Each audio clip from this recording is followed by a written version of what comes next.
అందరికీ కూడా నమస్కారం అండి.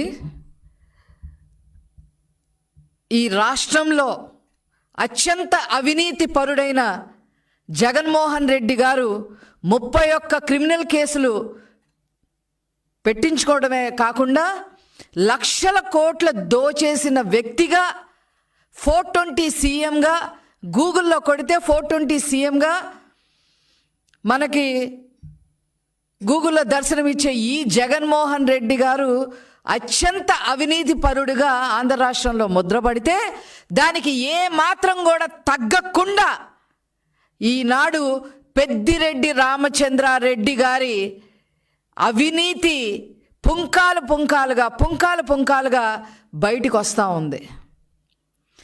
ఈ పెద్దిరెడ్డి రామచంద్రారెడ్డి పగలేమో పూజలు, రాత్రంతా కూడా దోపిడీలు. ఇది ఎక్కడ కూడా ఇలాంటి స్ప్లిట్ పర్సనాలిటీని మనం చూడం. ఒక్క పెద్దిరెడ్డి రామచంద్రారెడ్డిలోనే ఈ స్ప్లిట్ పర్సనాలిటీని చూస్తూ ఉన్నాం. పీలేరు ఎమ్మెల్యేగా మొదలుకొని అతని అవినీతి సామ్రాజ్యాన్ని స్టెప్ బై స్టెప్ పెంచుకుంటూ మరి మండల స్థాయి నుంచి, తర్వాత జిల్లా స్థాయి నుంచి, తర్వాత రాష్ట్ర స్థాయి నుంచి మరి ఏకంగా కేంద్ర స్థాయి వరకు కూడా మరి అతని అవినీతి సామ్రాజ్యాన్ని విస్తరించారు అనే చెప్పడంలో ఏ మాత్రం కూడా అతిశయోక్తి లేదు. నేను ఏ పాపం ఎరగను, నాకేమీ తెలీదు అని చెప్పి పెద్దిరెడ్డి రామచంద్రారెడ్డి గారు ఈరోజు మరి మన ప్రెస్లో మాట్లాడటం మనం చూస్తూ ఉన్నాం. శాండ్ మాఫియా మీరు చెయ్యలేదు అని మీరు గుండె మీద చెయ్యేసుకొని చెప్పగలరా? ల్యాండ్ మాఫియా మీరు చెయ్యలేదు అని మీరు గుండె మీద చెయ్యేసుకొని చెప్పగలరా? అదే విధంగా చివరికి రైతులు రక్తం కూడా పీల్చుకునే విధంగా మీరు మీ శివశక్తి డైరీ ద్వారా మరి పాల రేటు సైతం కూడా ఎక్కువ రేట్లకు అమ్మిన మాట వాస్తవం కాదా అని చెప్పి సందర్భంగా నేను అడగదలుచుకున్నా.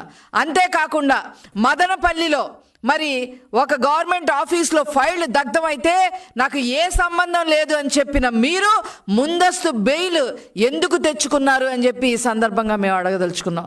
అసైన్డ్ భూములు కొట్టేసిన మాట వాస్తవం కాదా? ఇరిగేషన్ భూములు కొట్టేసిన మాట వాస్తవం కాదా? శాండ్ మాఫియాలో కోట్లు సంపాదించి అవినీతి సొమ్మును కూడగొట్టుకుంది వాస్తవం కాదా? ల్యాండ్ మాఫియా ఎక్కడ పడితే అక్కడ ఎకరాలు కొట్టేసి కోట్లు దండుకున్న మాట వాస్తవం కాదా అని చెప్పి ఈ సందర్భంగా నేను అడగదలుచుకున్నా.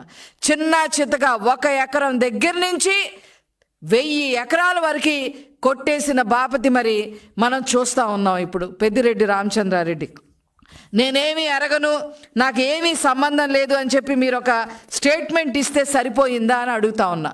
మీ ఓటర్ లిస్ట్ కన్నా, మీ పుంగనూరు ఓటర్ లిస్ట్ కన్నా కూడా మీ అవినీతి పాపాల లిస్టే ఎక్కువగా ఉంది అనే విషయం మీరు గమనించారా అని చెప్పి ఈ సందర్భంగా నేను అడగదలుచుకున్నా. ముఖ్యంగా మీరు చూస్తే చిత్తూరు జిల్లాలో పులిచెర్ల మండలంలో అసైన్డ్ భూములు స్వాహా చేసిన మాట వాస్తవం కాదా? 900 ఎకరాలు 982 ఎకరాల పైన మరి మీరు కబ్జా చేశారు అనేది మరి మీడియాలో వచ్చింది, అన్నిట్లో వచ్చింది. అయినప్పటికీ కూడా మీరు దానికి ఎక్స్ప్లెనేషన్ ఇచ్చే పరిస్థితిలో లేరు. అదేవిధంగా పుంగునూరు మండలం రాగానిపల్లెలో భూములు కొట్టేసిన మాట వాస్తవం కాదా? అదేవిధంగా రేణిగుంటలో గవర్నమెంట్ ల్యాండ్ ఉంటే 100 ఎకరాల గవర్నమెంట్ ల్యాండ్లో మధ్యలో 20 ఎకరాలు మీ భార్య గారి పేరు మీద ఎలా వచ్చింది? ఇది ఎక్కడైనా విన్నామా? రేణిగుంట ఎయిర్పోర్ట్ పక్కన 100 ఎకరాల గవర్నమెంట్ ల్యాండ్ ఉంటే మధ్యలో 20 ఎకరాలు మాత్రమే, 20 ఎకరాలు మీ భార్య పేరు మీద ఎలా వచ్చింది అని చెప్పి ఈ సందర్భంగా అడగదలుచుకున్నా. అలా ప్రభుత్వ భూములు కూడా మీరు కొట్టేసిన పరిస్థితి మనం చూస్తూ ఉన్నాం. అదేవిధంగా గవర్నమెంట్ పర్మిషన్లు లేకపోయినా ఎత్తిపోతల పథకాలని చెప్పి మొదలుపెట్టారు, ప్రాజెక్టులు మొదలుపెట్టారు. ఏం చేశారు మీరు ఆ ప్రాజెక్టులు మొదలుపెట్టి? ముఖ్యంగా మరి ఆవులపల్లిలో కానీ నేతిగుట్ల పల్లెల్లో కానీ ఆ విలేజెస్లో వాళ్ళని రాత్రి ఖాళీ చేయించేసి, అనధికారికంగా ఖాళీ చేయించి వాళ్ళ ఉసురు పోసుకున్న మాట వాస్తవం కాదా? ఇలా మీరు చేసినందుకు మరి నేషనల్ గ్రీన్ ట్రిబ్యునల్ మీకు 100 కోట్ల ఫైన్ వేసిన మాట వాస్తవం కాదా? చెప్పండి మీరు. ఇంత అవినీతి చేసి ఇంకా చెప్పాలంటే ఇంకా తెలంగాణలో కాళేశ్వరం ప్రాజెక్టులో ఎంత అవినీతి చేశారు నేను అడిజోటికి పోదలుచుకోవాలా. అక్కడ అప్పటి ముఖ్యమంత్రి కేటీఆర్తో కుంభక్క ఏం చేశారో అవి కూడా ప్రజలందరికీ కూడా తెలుసు. ఇంత అవినీతి చేసి, ఇన్ని కబ్జాలు చేసి, ఇంతమందిని ఏడిపించి, చిన్న పిల్లోడిని అడిగినా కూడా పెద్దిరెడ్డి రామచంద్రారెడ్డి అంటే అతను ఏం చేసినా పాపం లేదనే మాటే వస్తుంది తప్ప ఇంకో మాట రాదు. ఇవన్నీ ఒక ఎత్తు అయితే, ఇప్పుడు ఫారెస్ట్ ల్యాండ్స్, అసలు ఫారెస్ట్ డిపార్ట్మెంట్ ఫారెస్ట్ ల్యాండ్ 75 ఎకరాలు మీరు కబ్జా చేయడమే కాకుండా, మీ పేరు మీద రాయించుకోవడమే కాకుండా, ఏకంగా రోడ్ వేసి అక్కడ ఒక గెస్ట్ హౌస్ కట్టారు అని అంటే దేనికి కట్టారు ఆ గెస్ట్ హౌస్? ఏ అవినీతి కార్యకలాపాల కోసం ఆ గెస్ట్ హౌస్ మీకు ఉపయోగపడుతుందో మీరు ఖచ్చితంగా చెప్పి తీరాల్సిందే. ప్రస్తుత ప్రభుత్వం మరి దాని మీద కమిటీ వేసింది, అవన్నీ కూడా బయటికి వస్తాయి, ఖచ్చితంగా నిగ్గు తేలుస్తాము. కానీ అక్కడ ఒక గెస్ట్ హౌస్ ఉంది, ఆ గెస్ట్ హౌస్కి ఒక రోడ్డు, మీకు ఎక్కడ కబ్జా చేసి ల్యాండ్ మీ పేరు మీద రాయించుకుంటే అక్కడ రోడ్లు. ఎవరి సొమ్ముతో? పన్నుల రూపాయన ప్రజలు కట్టిన సొమ్ముతో. కానీ సామాన్య ప్రజలకు ఎక్కడన్నా ఒక తట్టెడు మట్టితో ఒక మట్టి రోడ్డు వేసావా అంటే ఎక్కడ వేయాలా మీరు? ఇంత పాపాలు, ఇంత అవినీతి చేసి ఏమీ ఎరగనట్టుగా మీరు మాట్లాడటం నిజంగా చాలా హాస్యాస్పదంగా ఉంది. పైగా వాళ్ళ మీద డిఫమేషన్ కేసు వేస్తా, వీళ్ళ మీద డిఫమేషన్ కేసులు వేయటం, వాళ్ళ మీద వేయటం, ఇది కాదు పరిష్కారం. మీరు ఏ తప్పు చేయలేదని మీ గుండె మీద చేసుకొని చెప్పండి మీరు. ఆఖరికి మదనపల్లిలో ఒక 5.5 ఎకరాలున్న ఒక ఆవిడ, అది కూడా నీ తరఫు వాళ్ళందరూ కూడా దాన్ని కబ్జా చేస్తే, ఇలా కబ్జా చేశారు, నా పొలం నాకు ఇవ్వండి అని చెప్తే ఆవిడ తాళిబొట్టు కూడా తెంచేశారు కదరా మీరు.